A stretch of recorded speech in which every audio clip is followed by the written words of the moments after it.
esta oportunidad vamos a desarrollar un tema muy importante, tanto para nosotros, ¿no?, como miembros de iglesia.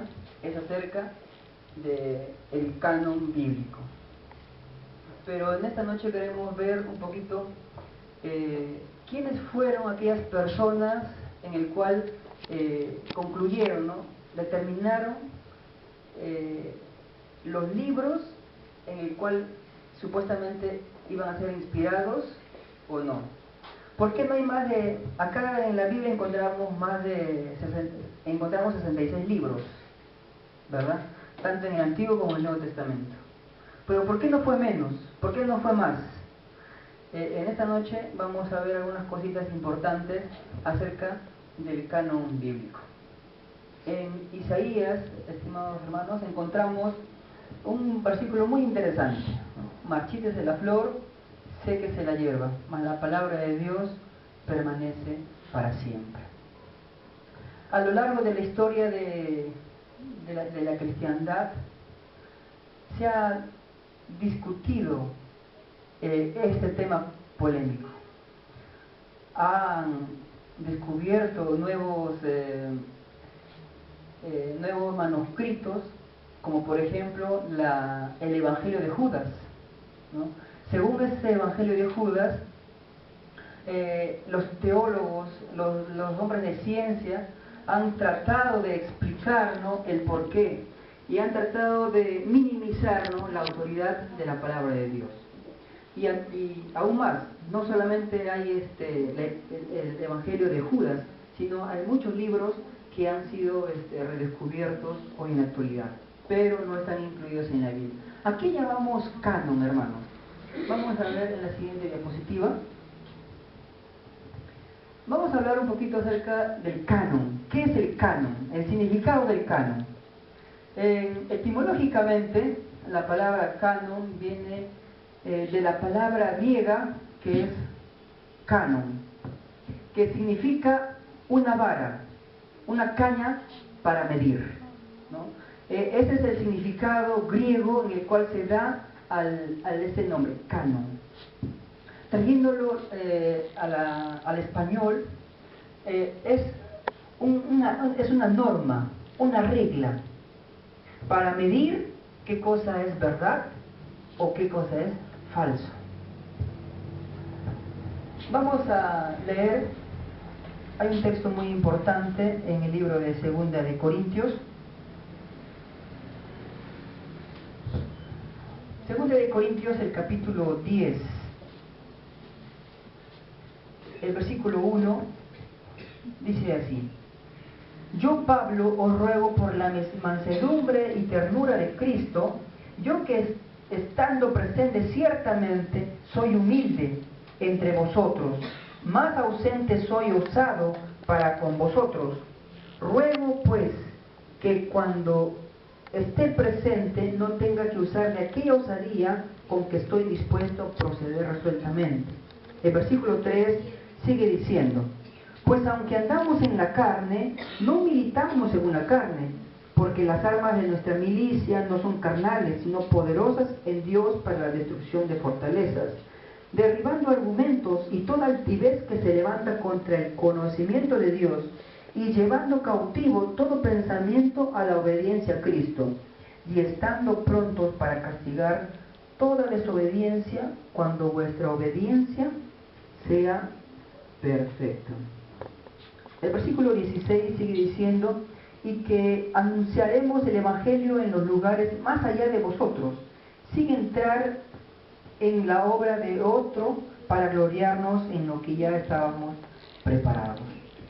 Bueno, en sí este capítulo, estimados hermanos, nos encierra la norma en la cual debería de estar el pueblo de Dios. Es un parámetro en el cual debería de guiar a un verdadero cristiano. Debería de ser un canon, ¿verdad? Estuvimos diciendo que un canon es una norma que mide, ¿no?, lo verdadero y lo falso. En este versículo no es el canon con respecto al pueblo de Dios, cómo debería de comportarse. Vamos a continuar. con la diapositiva.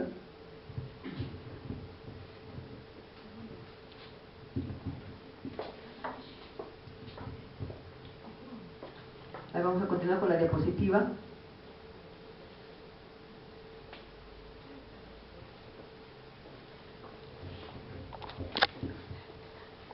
Podemos decir algo más acerca del canon, ¿verdad? Hablando de esta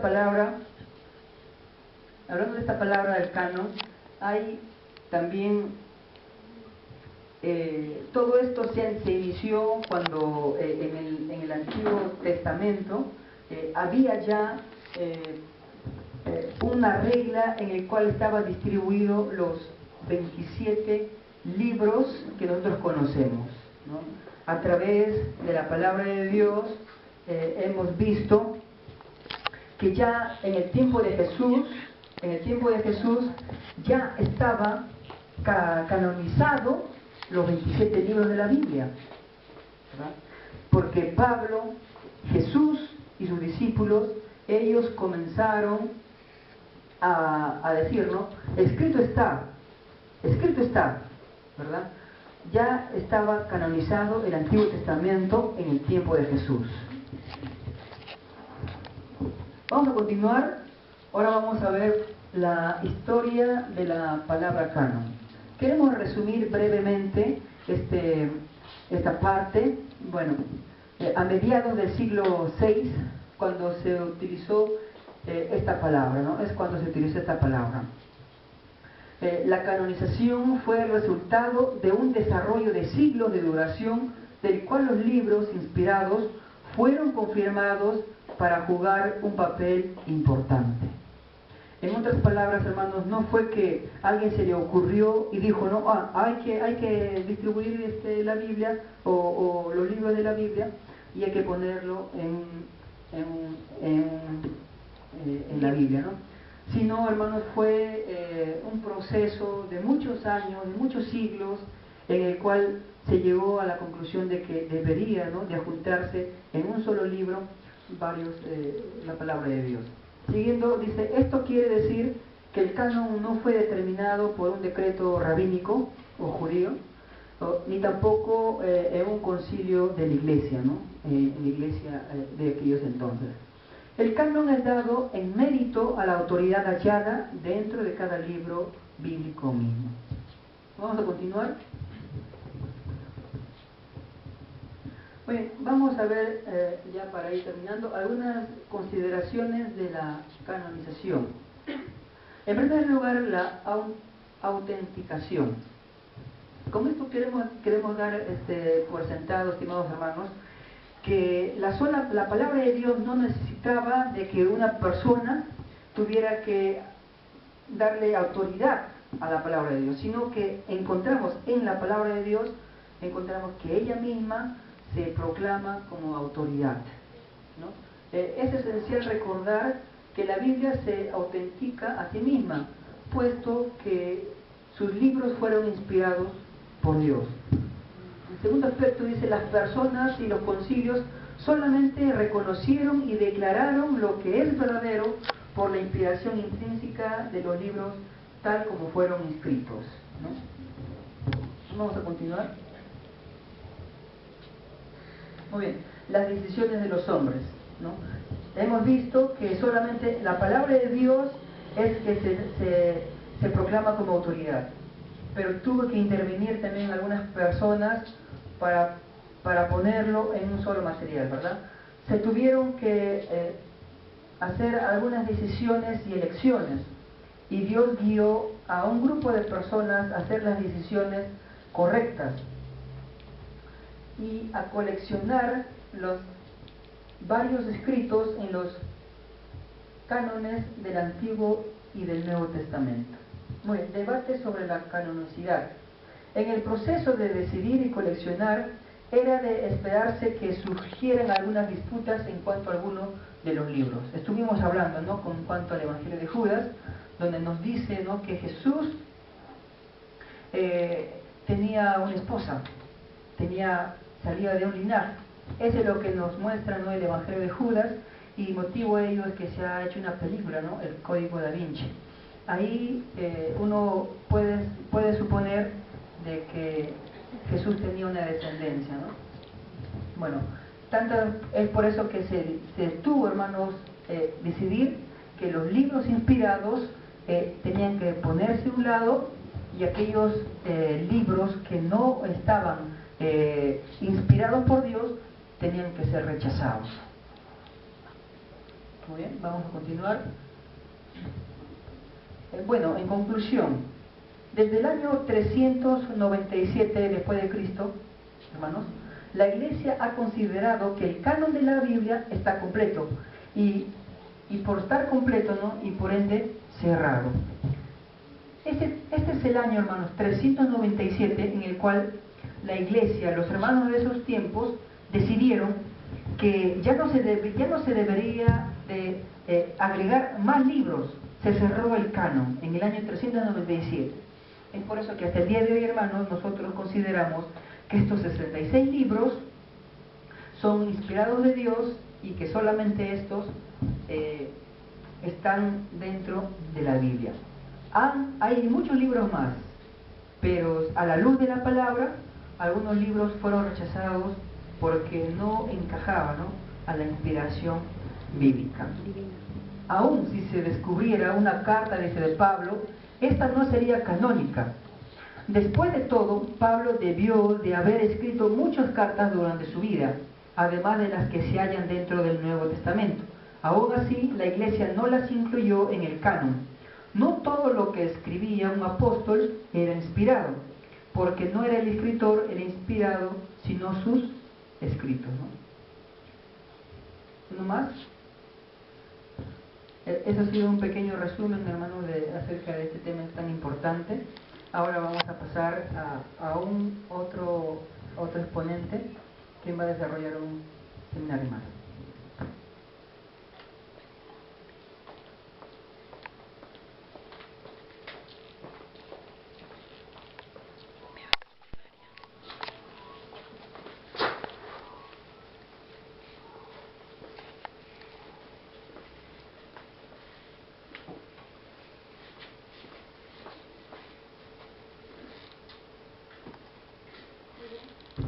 Muy bien, hermanos, siguiendo con este seminario, yo les voy a hablar acerca del canon bíblico, pero de los libros apócrifos.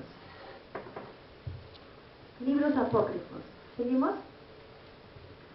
Muy bien, los libros apócrifos. Dice que viene del griego apócrifos. ¿Qué significa oculto? Cuando se le adjunta al griego Biblia, que significa libros o rollos, significa libros ocultos. Este término ha variado con el tiempo y en quienes lo usan. Algunos escritores antiguos lo aplicaban a libros de sabiduría esotérica o misteriosa, demasiado complicados para el hombre común y que solo podía comprender los inicios. De aquí que fueron libros secretos escondidos al público en general. Otros usan el término en sentido peyorativo, espurio, falso, etérico. Muy bien. Los libros apócrifos dice que significa libros ocultos, o sea que son libros falsos. Seguimos con la exposición. Uso de la palabra apócrifo. La palabra apócrifo se utiliza, dice, para designar los 15 documentos que se encuentran en algunos manuscritos griegos y latinos del Antiguo Testamento, pero que no fueron incluidos en el canon de los escritos hebreos. También se usa la palabra apócrifo para designar otros libros espurios, tanto del Antiguo Testamento como del Nuevo Testamento. Sí. El canon cristiano hebreo y el canon romano. Dice que algunas Biblias contienen 39 libros inspirados cuyo texto corresponden exactamente a la división de los 24 rollos, práctica por los israelitas. Sin embargo, existen algunas Biblias donde aparece dentro del Antiguo Testamento un total de 46 libros, es decir, 7 libros adicionales. Esos 7 libros adicionales son, como algunos ya conocemos, que hemos escuchado, son los libros Sabiduría,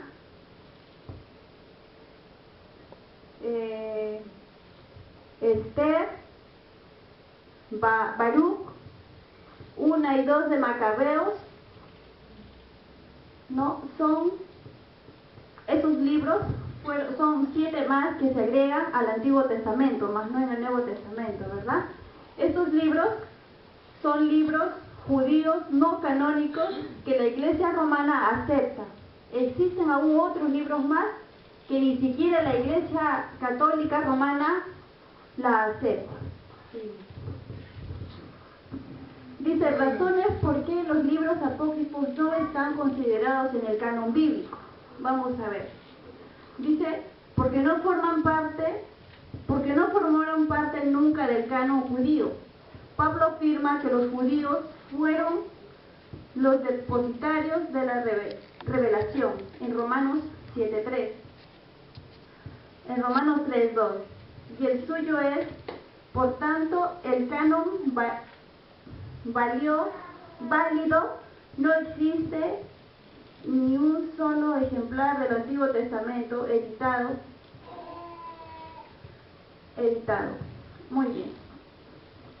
Estos libros no forman parte del antiguo del canon, así como ya el hermano Pablo les había estado diciendo acerca del canon, que el canon se hizo en un tiempo, ¿no? Y fuera del tiempo ya no son libros canónicos o libros inspirados por Dios. También una de las razones dice que los mismos libros apócrifos delatan no ser de inspiración divina. Por ejemplo, los libros de los Macabeos, que tienen un cierto e indudable interés y aún en ocasiones un evidente valor histórico, renuncian a toda pretensión de inspiración. Eso se encuentra en Segunda de Macabeos 15:39. Los apócrifos enseñan doctrinas contrarias a otras enseñanzas bíblicas. Esto se encuentra en Sabiduría 10. Ahora no vamos a leerlo porque no he traído una Biblia católica donde que ahí están incluidos los 7 libros que no son canónicos, o sea, son libros apócrifos. Seguimos. También una de las razones es que casi todos estos apócrifos fueron escritos mucho después que se hubiera cerrado el tiempo del canon del Antiguo Testamento. ¿Uno más? La mayoría de estos libros son fraudulentos desde el principio, pues suelen apoyarse en la autoridad de algún gran hombre de Dios del pasado, como si fuera su verdadero autor. Muchos de estos libros son libros históricos, o sea, no son inspirados, sino que un autor va y escribe, por ejemplo, a mí se me ocurre escribir, ¿no? Hoy están todos sentados, a su misma manera, ¿no? Libros históricos o como que contarían fábulas así. Una razón más. Dice que jamás fueron tenidas por canónicas ni inspiradas, sino hasta el concilio de tiempo, en 1546, 17 siglos después que la Iglesia había vivido sin ellas. La inclusión de estos libros en el canon romano se explica históricamente por la actitud de que el Vaticano formó en el siglo XVI de oponerse sistemáticamente a todo cuanto afirmaran los reformadores por el solo hecho de venir de ellos, Además, proveyó a Roma argumentos para algunos de sus doctrinas que no podían recibir respaldo de los demás libros,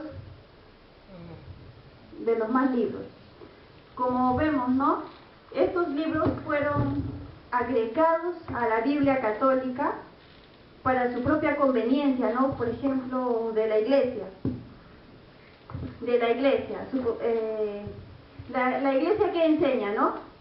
Que existe el purgatorio, que la oración por los muertos. En estos libros apócrifos afirman todo eso.